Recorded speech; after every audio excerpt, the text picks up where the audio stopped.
What's going on, everybody? It's Sparty here, and welcome back to another Dungeon Defenders 2 video. So today I'm going to be doing the Bling incursion for you all on Nightmare 4, and I'm going to be teaching you all what my build is and kind of how to do it. But before we get into it, I kind of want to show you the weapon you get from this. So it is the Bling-O-Matis. It is a weapon for the DPS Huntress. I just recently created my DPS Huntress, and she is badass, no lie. I love her. She's probably one of my favorite DPS characters. But as you can see, anyways, it's a pretty powerful weapon. Item power of about 750, 749, 750 give or take. But just the whatever you want to call it on there is just so good. It does so much. You know, the DPS on it is certainly pretty good. It slows enemies when it hits it, and does another secondary tower pack. So it's a really good weapon. So if you have a DPS Huntress, this is definitely a weapon that you'll want. But anyways, other than that, it's basically going to be the same build, but I do have another character, and oh yes, here is my DPS hero stats, the crit damage. I went with the crit damage DPS build, but anyways, like I said, it's going to be basically the same build that I usually do, but I'm going to add in the EV, and the EV2 is also a crit build, so here you go. I'm going to go ahead and show you this real quick. And basically what the EV crit build does is, once you get it the speed up for the EV2 defenses, then the crit damage is beautiful. And once you get the crit chance up for it, so the maximum amount of crit chance you can get is 30%. But once you get that 30% and then get your crit damage up as far as you possibly can, then it's going to be doing a lot more damage than, would say, the regular damage would be doing.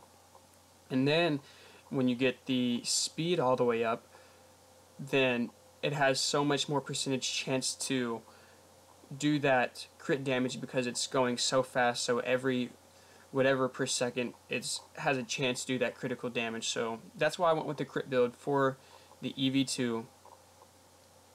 And again, all the items that you want for the crit build for the EV2 is just hero damage, hero crit damage, and then have a few health defense pieces in there every once in a while, just so they aren't dying and going down immediately. I think I have 2 pieces in there of defense health. But yeah, other than that, you want defense power, defense crit on just about everything, and then again, defense health, give or take 1 or 2 items in there. Yeah, that's the build for the EV2. I will be using the proton beans for the EV2, so that's what you'll need that for today. But anyways, we're going to go ahead and hop right into it. Of course, switching over to our Aura Monk first.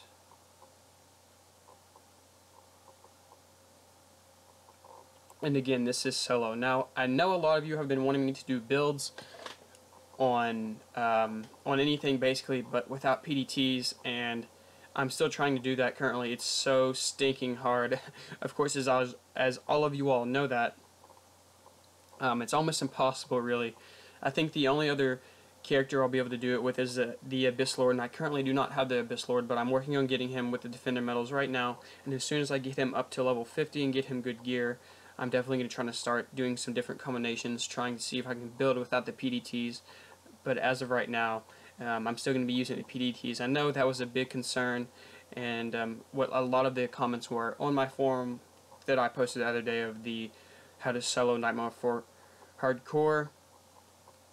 But anyways, like I said, today we'll just be sticking to the PDTs, and once I get that Abyss Lord out, I'll be doing different combinations for it.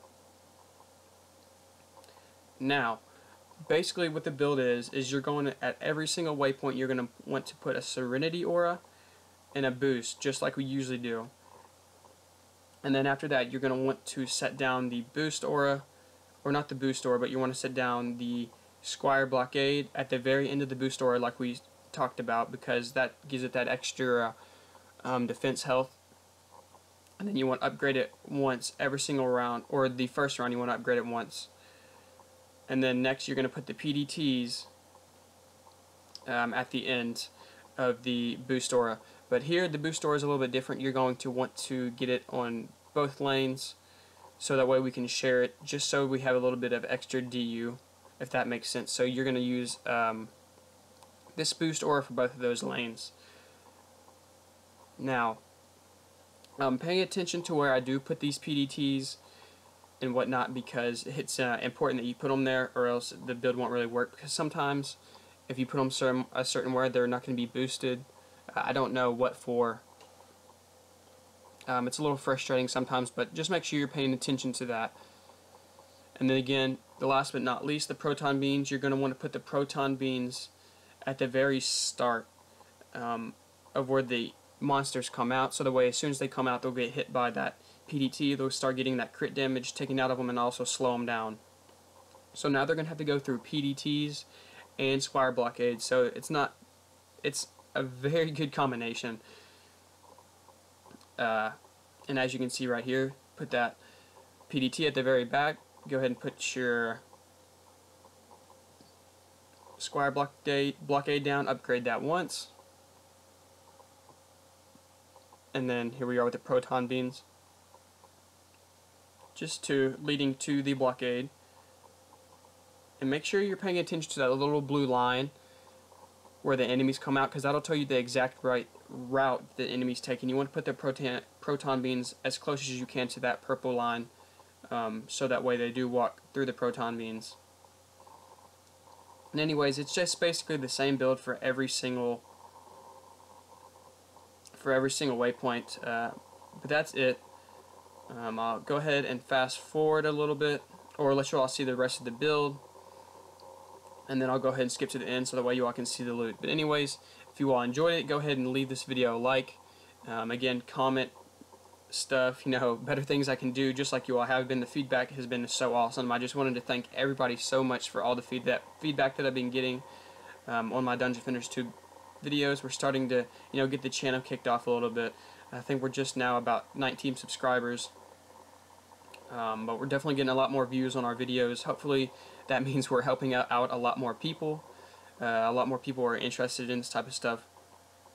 So again, thank you all so much for all the love and support, and go ahead and hit that subscribe button if you want to stay tuned for more Dungeon Defenders 2 videos. Of course, I post usually about 2 to 4 every single week, depending on the week. But anyways, other than that, thank you all so much again, and I'll see you all in the next video.